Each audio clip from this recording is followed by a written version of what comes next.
नौकोट में अलखिदमत फाउंडेशन और निजी फलाही तंजीम के तहत तहसील झड्डू के नवाही इलाकों के सैलाब मुतासरीन को विंटर पैकेज के तहत राशन और सर्दी से बचाव के लिए कंबल तकसीम करने की तकरीब का एहतमाम किया गया। इस मौके पर काश्तकारों के लिए ज़रई पैकेज भी दिया गया। तफसीलात मलिक इस्लाम की रिपोर्ट में देखिए।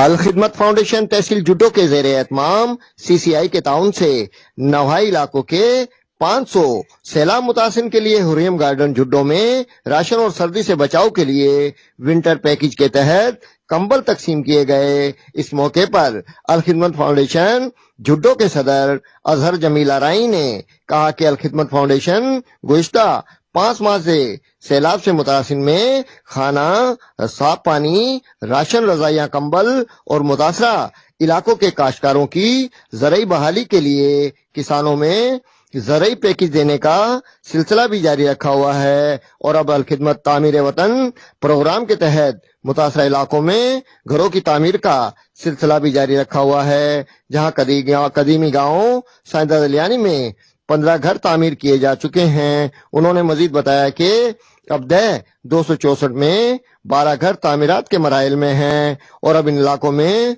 जरूरियात को पूरा करने के लिए साफ पानी के लिए RO प्लांट और हैंड पंप भी लगाए जा रहे हैं, जबकि स्कूलों और मसाजिद की तामीरात का सिलसिला भी जारी है। इस मौके पर झुड्डो के सीनियर रहनुमा अरसलान जाट, डॉक्टर शमशाद अली, मोहम्मद उमर और मौजूद शहरियों की एक बड़ी तादाद मौजूद थी। मलिक इस्लाम, न्यूज़ 1, नौकोट।